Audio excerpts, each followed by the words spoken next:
When I moved out earlier in the year into my own place for the very first time, I said goodbye to a space that has provided countless hours of fun over the years, as well as an environment that allowed me to harness my creative side for whatever crazy, insane projects I was working on. It's also home to my game collection, which I've spent so much time fussing over to get things just right, which, despite how it may look, is actually a task I find incredibly relaxing and satisfying. Since moving, however, I've had a lot of people ask me, what happened to your collection and where are the games? So I thought it might be fun to discuss that today, as well as cover some of the changes I've made in the apartment, and finally, talk a little bit about some of the new additions to the collection. Given my apartment is technically within a hotel that has been switched to residency due to COVID-19, I know I'm only going to be living here for roughly a year, and with the place fully furnished, my mentality has been, the less I bring in here, the less I have to get back out when I move again. Of course, as you can see, doing what I do, that's a lot easier said than done. Looking at my TV setup here, I've got all the systems I frequently use connected, with some extras packed away in boxes that can easily be placed in and taken away as needed. Not ideal, but hey, it gets the job done. In my apartment tour video, I showed inside the understairs closet where I have all of this stuff stored, including boxes of games. Given the circumstances when I initially moved were so abrupt, I kinda grabbed whatever I thought I might need or stuff that I thought would make for good videos without much thought, and that's basically what I've got here. My physical collection spans over 900 games at this point, and that's obviously super unrealistic to have in here given the limited space. So I've had about 50 games stored away in this closet inside of boxes, which... maybe this is just a me issue, but it has really killed my motivation to play anything, for videos or even just casually, and that sucks. What's worse is that when I initially moved into the apartment, one night I noticed that my floor was wet, which was strange. Then walking around, I could hear the water slushing underneath my floor and even seeping through in spots. But the biggest issue was the carpet in my storage closet was completely soaked through. So I had to get everything out. We had some people come and fix the issue, until it happened a second time a couple weeks later.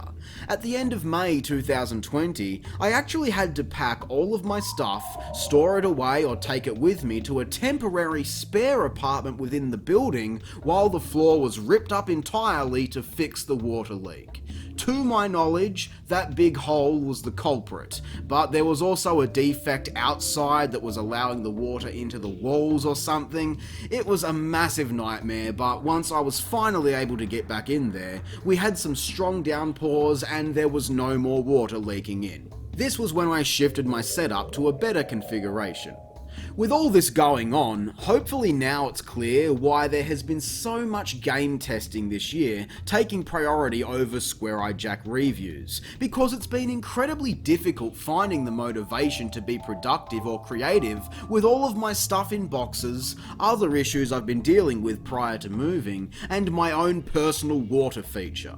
So at the end of July, as I finally, for the first time in forever, felt very productive and creative, and found myself actually getting up to do stuff, you can imagine the pain I felt within my soul when I noticed that the floor had started to leak again. It just so happened that I'd planned to spend a couple of nights out staying with family just to have a little regroup before the insanity of the upcoming months, with the plan being to film the next game review, Apocalypse starring Bruce Willis, the moment I got back home. As I was leaving, however, we'd had a little bit of rain and I noticed the tiniest bit of water coming up through my floor.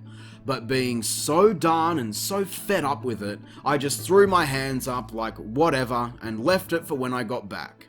Coming home 2 days later, my town saw some freak weather. It actually snowed, which is something that hasn't happened in this area for at least 50 years or so. It's always been my dream to have a snow day in my own backyard, so we rushed to my parents' house so that I could shred some gnarly SSX skills on the snowy slope. It was a lot of fun, as you can see, but of course, snow melts, and when I returned to my apartment, it smelled really bad. Sat there for almost 2 days within freak weather, leaking worse than it ever had. The carpet in my understairs closet was completely soaked through, and the boxes filled with all of my stuff was wet as well. So I had to get everything out to aerate. Thankfully nothing was damaged, which is some good news, but now I've got to do something major to fix this issue. So I moved. Again, into an identical apartment within my building. I actually count myself quite lucky that this was available the same day I returned, and I was able to immediately begin moving my stuff in. The problems in my previous room were unfixable while somebody was living in there, so it only made sense to get me out so sufficient repairs could be made. I'm on the other side of the building now, so I actually have a view, which is nice, and the place gets sunlight, which is even nicer. There is a different portrait on the wall as well, which looks kinda but otherwise, it's identical, which has made the switch so much more tolerable, because I honestly forget that I've even had to move sometimes.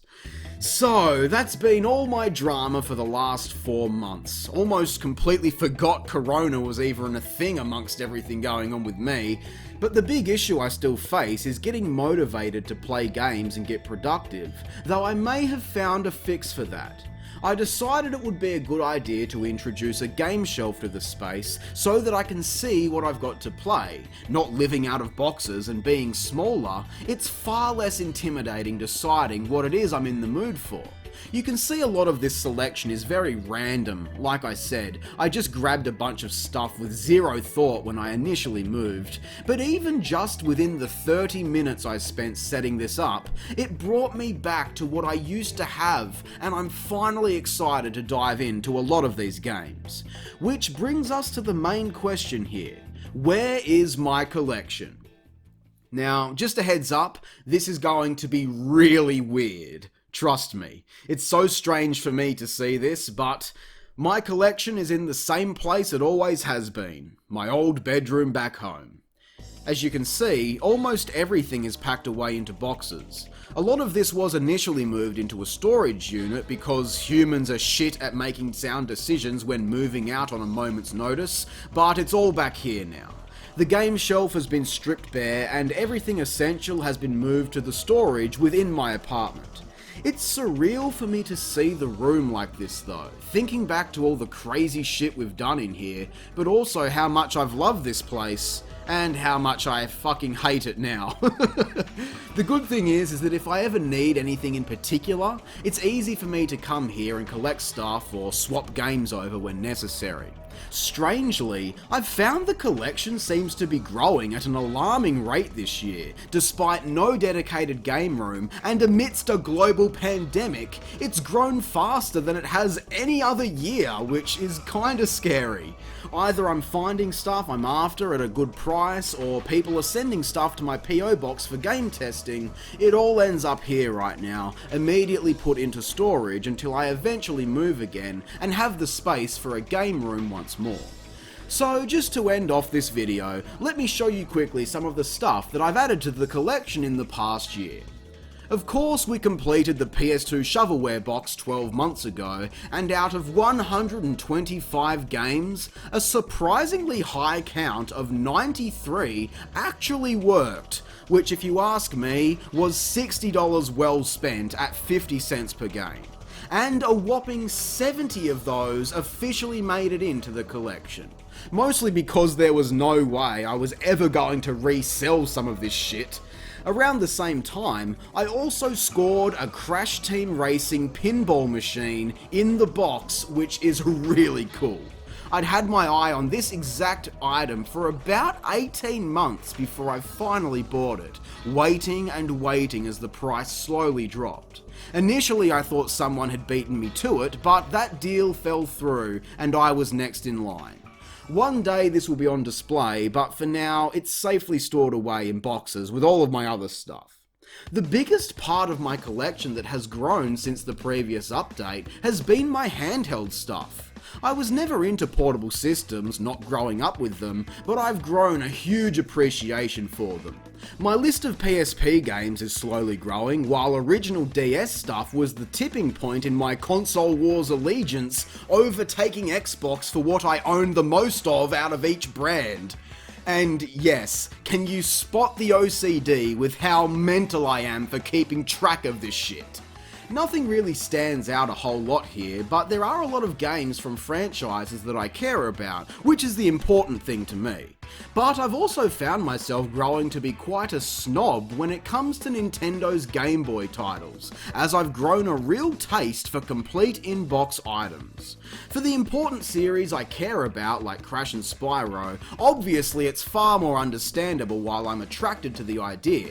But I also find myself constantly stumbling into deals where complete in-box, often mint condition, or even brand new sealed Game Boy games are actually cheaper than the loose carts that are most likely fakes anyway. Maybe it's just the stuff that I'm picking up, I have no idea, but it's so awesome to be able to find this stuff at a very affordable price in this day and age. I don't have a whole lot of stuff here yet, but I'm trying to remain patient while I hunt down these deals for my Game Boy collecting moving forward. As chaotic as life has been since moving, it has been such a positive shift for me. The process of getting back into a more traditional Square Eye Jack routine is still a work in progress obviously, but I do honestly feel like I'm in a position to take some big strides towards that now.